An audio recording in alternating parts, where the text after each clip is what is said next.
that's the guy. Yeah. Downey Jr. as Iron Man is one of them. Yep.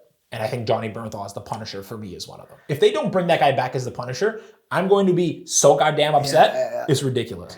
Yeah, so it's funny because that's why I thought of him, because that question, when I was watching one of his I think it was on a late night show or he had an interview of some sort, and they asked him that question. They're like, so is it easy for you to turn it off? Because like he's a very serious character as the Punisher, right?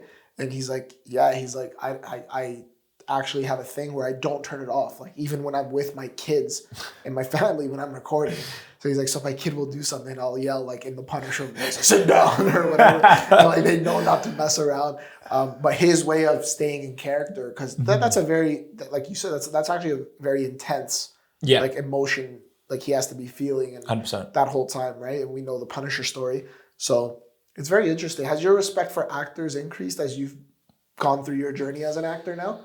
My respect for the ones that put in the work. Yes. Right. Yeah. I think as you start to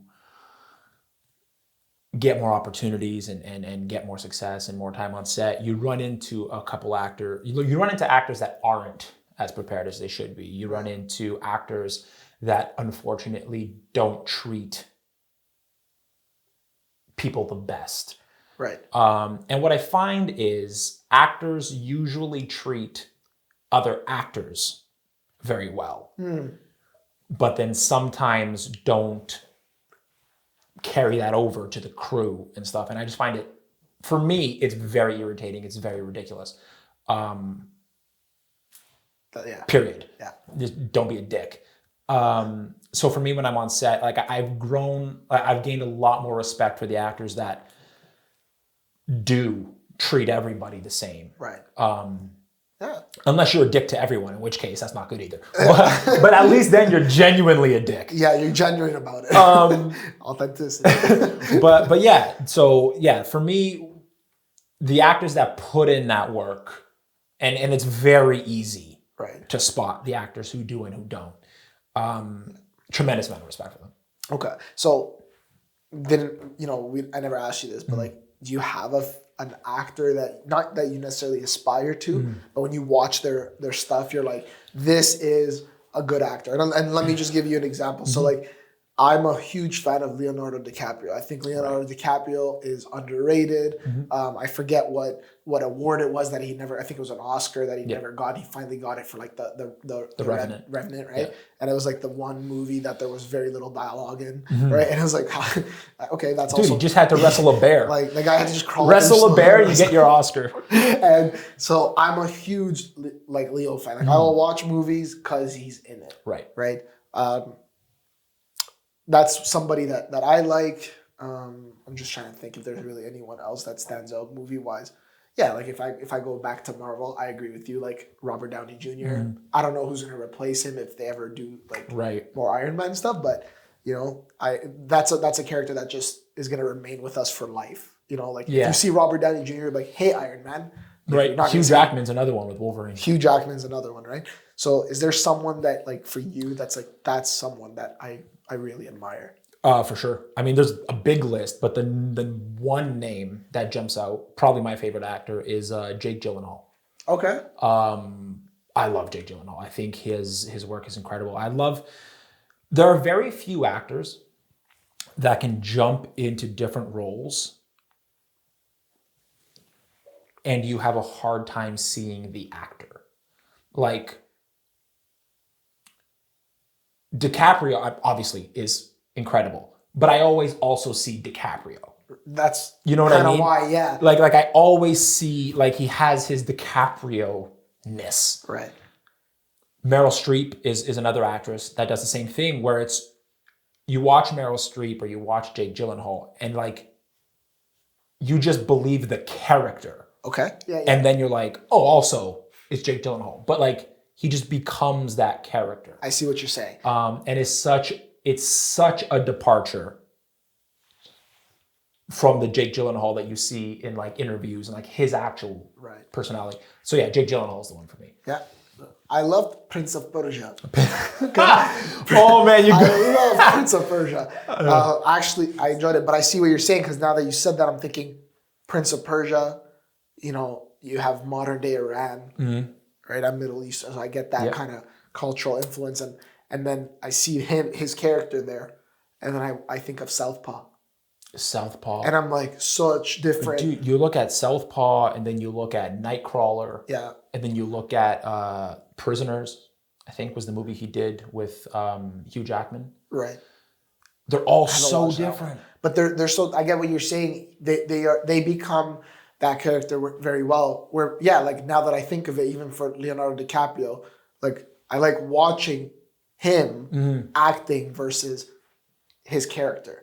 Right. Like I want to watch Leo. Right. Right. How he does it. Like Wolf of Wall Street, I felt he was absolutely hilarious. Yeah, like he was just awesome in it. Yeah. But now he does put a lot of work in his craft. But again, he has that, like, I don't want to say it's that star power because so does Jake. But yeah, I'm watching it for Leo, whereas I'm not thinking, how does Leo do in this role? Right. Whereas Jake, like you're saying, like he can play so many different ends of the spectrum. Yeah, and he doesn't. What I love about Jake Gyllenhaal is you take like his physicality and the way he is in Southpaw. Yeah. And then you compare it to Nightcrawler. And there's little to no crossover. Right. You know what I mean? Like there's little to no crossover. Yeah. That's what's impressive for me. Is he changes. I think it's great. No, that's fantastic. Also, the Jason Diaz guy is fantastic as well. Jason Diaz official. What is your handle on social and how can people find you? My Instagram is I am Jason Diaz. Nice. And that's the only social I have. What if someone wants to book you? Wants to book me? Oh, yeah. Contact us. We'll contact Millennial's Choice. Yeah, we'll contact you. And then they'll contact me. Okay, I want to get into this because we know your fiance, soon to be wife, right? Kim. We love Kim, right? Sarah's really good friends with Kim. So you had a scene in the 100 with Octavia. Yeah. Obviously, right?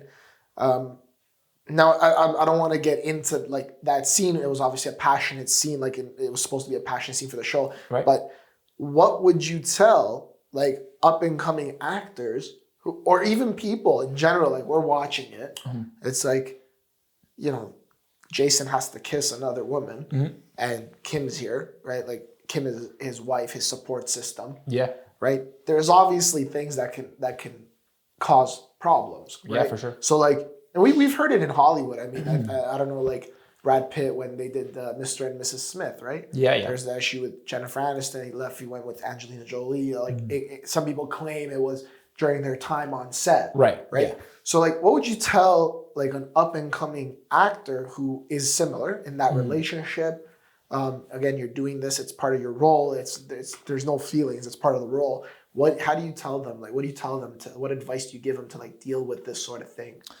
Well, the answer is the same for both. It's a very big misconception surrounding those scenes where people have this idea that it's very sexy.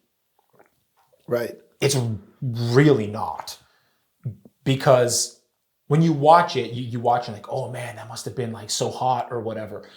It couldn't be further from the truth because I'm not sure about you, but I'm not a big fan of kissing somebody with a giant camera in my face and 5 people lined up beside you. And then you got the director and the writer all looking at the monitor. It's not a sexy situation. Right. It's a very awkward scene to shoot, like those kinds of scenes. And the actors are more often than not just waiting for it to be done.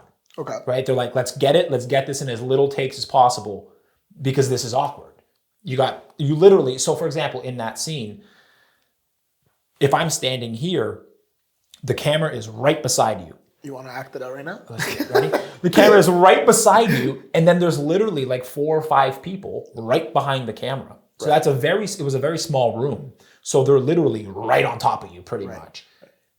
And it's not what people think in terms of, we're just sitting there and enjoying kissing each other for however many takes. It's back to it's your job, right? It's exactly that. And especially with those scenes, you tend to take it more seriously in the sense of let's get it done well and as quickly as possible, Right. so this can be done. Right. But yeah, so that like my advice to actors is just focus on the work aspect of it, because there is nothing glamorous about those scenes. Yeah. And for fans and viewers, like it's not nearly as sexy as you think it is.